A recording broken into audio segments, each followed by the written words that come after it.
ஞானானந்தமயம் தேவம் நிர்மலஸ்படிகாகிருதிம் ஆதாரம் சர்வவிஜ்ஞானாம் ஹயக்ரீவம் உபாஸ்மகே. அடியேன் நமஸ்காரம். நாம் இப்பொழுது உடையவர் ராமானுஜருக்கும் குமுதவல்லி கோளூர் வள்ளியாக திருக்கோளூரில் அமர்ந்திருக்கும் தாயார் இருக்கும் திருக்கோளூர் இருந்த ஒரு பெண் பிள்ளைக்கும் நடந்த சம்பாஷணத்தை அனுபவித்து கொண்டிருக்கிறோம். இப்பொழுது 17வது வார்த்தையாக அந்த பெண் கூறியதை பார்க்க இருக்கிறோம். கபந்தன் அடையாளம் சொன்னேனோ கபந்தனை போல என்று கூறுகிறாள். கபந்தன் என்னும் ராஜகுமாரன் ஸ்தூல சிரஸ் என்னும் ரிஷியை அவமதித்ததால் பெரிய உடல் கொண்டவனாக ஆக கடவாய் என்று சபிக்கப்பட்டான். கபந்தன் பிரம்மாவை குறித்து தவம் செய்து நீண்ட ஆயுள் பெற்றான். ஒரு சமயம் தேவேந்திரன் போர் புரிந்தபோது இந்திரன் வஜ்ராயுதத்தால் தாக்க கபந்தனுடைய தொடைகள் வயிற்றினுள்ளும் அவனுடைய தலை மார்பிலும் புதைந்து போயின. பிரம்மாவின் வரத்தால் கபந்தனை கொல்ல முடியாது. அவன் ரூபத்தை விகாரமாக ஆக்கிவிட்டான் இந்திரன். மேலும் அவனது வயிற்றில் வாயையும் நீண்ட பற்களையும் கொடுத்து நீண்ட 2 கைகளையும் கொடுத்தான். மேலும் ராமலக்ஷ்மணர்கள் சீதையை தேடிக்கொண்டு இங்கு வரும்பொழுது அவர்களால் உன் கைகள் வெட்டப்பட்டு சாப விமோசனம் அடைவாய் என்று கூறி தன் உலகம் சென்றார். கபந்தன் கிரௌஞ்ச் வனத்தில் தன் 2 கைகளையும் துழாவி அகப்படும் உணவை கொண்டு ஜீவித்து வந்தான். ஜனஸ்தானத்தில் சீதை அபகரிக்கப்பட்டவள்.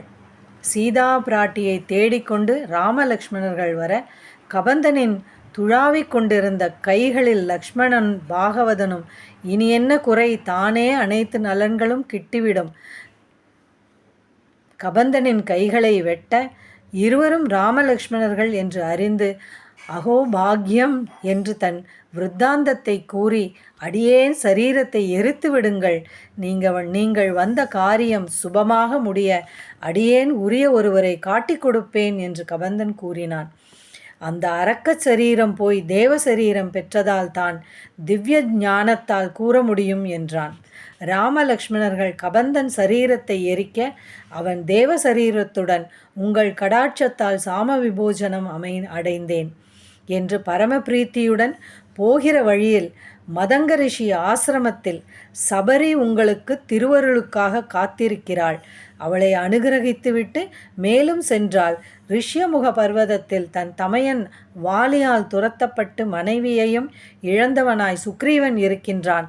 சீதையை கண்டுபிடிக்க உமக்கு சுக்ரீவன் உறுதுணையாய் இருப்பான் என்று கூறினான் கபந்தன். இப்படி பகவத் கைங்கரியத்துக்காக பலகாலமாக காத்து கொண்டிருந்த சொல்ப கைங்கரியம் செய்து பகவத் கடாட்சத்தை பெற்ற கபந்தனைப் போல அடியாள் இல்லையே. உலகத்துக்கே வழிகாட்டியான பகவானுக்கு சத்யேன லோகான் ஜெயதி ராமோ விக்கிரகவான் தர்மக என்னும்படியாக பகவானுக்கே தாயாரை தேடுவதற்கு வழிகாட்டினானே கபந்தன். அவன் காட்டித்தந்த அடையாளங்களை கேட்டு பகவானும் போனானே. அடியாள் அப்படி இல்லையே சுவாமி.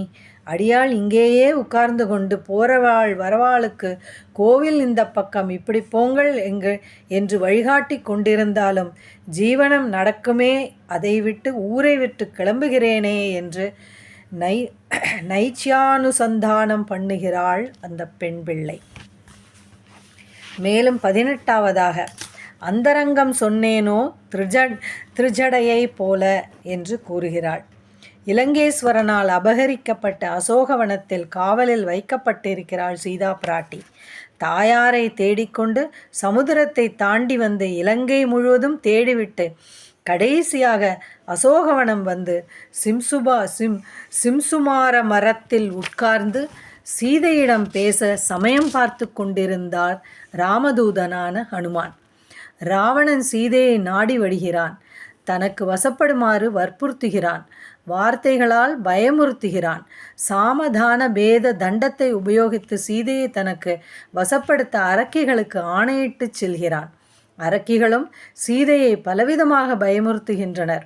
இலங்கையின் ஒரே தர்மவானான விபீடனன் கன்னி திரிஜடை என்று கம்பர் கூறுகிறார். அவள் கண் விழித்து சீதைக்கு அனுகூலமாக அவளிடம் நேரில் கூறாமல் அரக்கிகளிடம் தான் கண்ட சொப்பனத்தை கூறுகிறாள். ஒரு குரங்கு வந்து லங்கையை எரித்து விடுகிறது.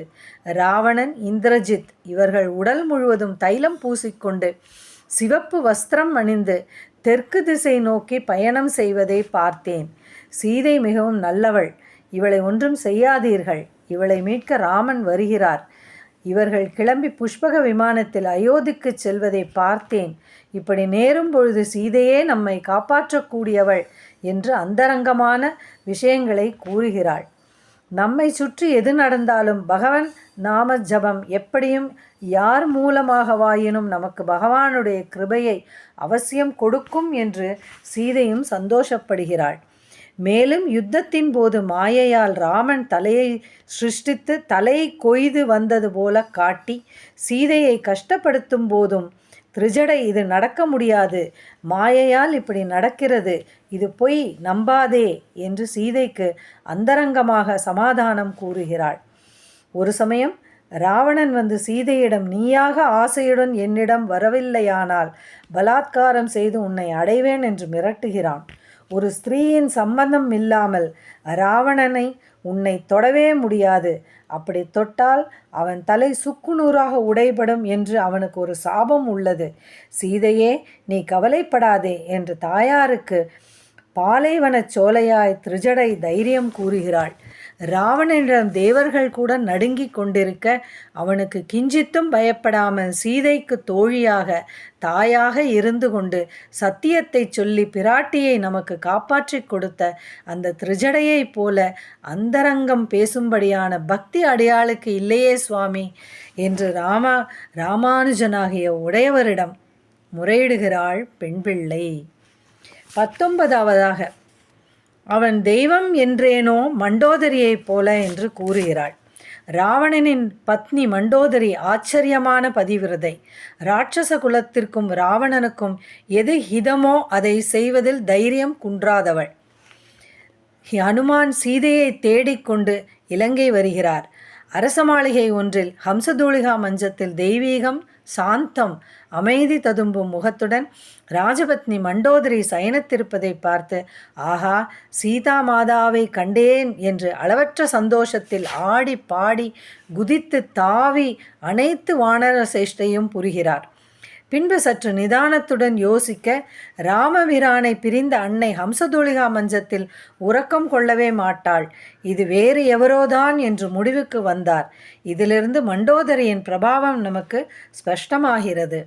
யுத்தத்துக்கு இலங்கேஸ்வரன் தயாரான போது அல்ப மனுஷன் வானரங்களை வைத்துக்கொண்டு என்ன பண்ண போகிறான் என்று தப்பு கணக்கு போடாதீர்கள். அவன் ஸ்வயம் பரமாத்மா, அகிலாண்ட கோடி பிரம்மாண்ட நாயகன், சர்வலோக ரட்சகன், சர்வேஸ்வரன், ஸ்ரீயப்பதி, ராவணவதம் பண்ணுவேன் என்று சங்கல்பித்து கொண்டு வருகிறான் என்று தன் பர்த்தாவை எச்சரிக்கிறாள் மண்டோதரி. தத்துவ விசாரம், ஆத்ம விசாரம் எல்லாம் அறிந்தவள் மண்டோதரி. யுத்தகலத்தில் ராமபிரான் இலங்கேஸ்வரனை வதம் செய்துவிட்டார் என்பதை அறிந்து ஓடோடி வருகிறாள். பர்த்தாவை இழந்து கதறுவாள் என்று நினைத்தால் அவளோ ராமனது மேன்மையை கொண்டாடுகிறாள், சோஸ்திரம் செய்கிறாள். சரீரத்தை விட்டு ஆத்மா வெளியேறுவது மரணம். அப்பொழுது கூட ஆத்மா சரீராபிமானத்துடனேயே இருக்கும்.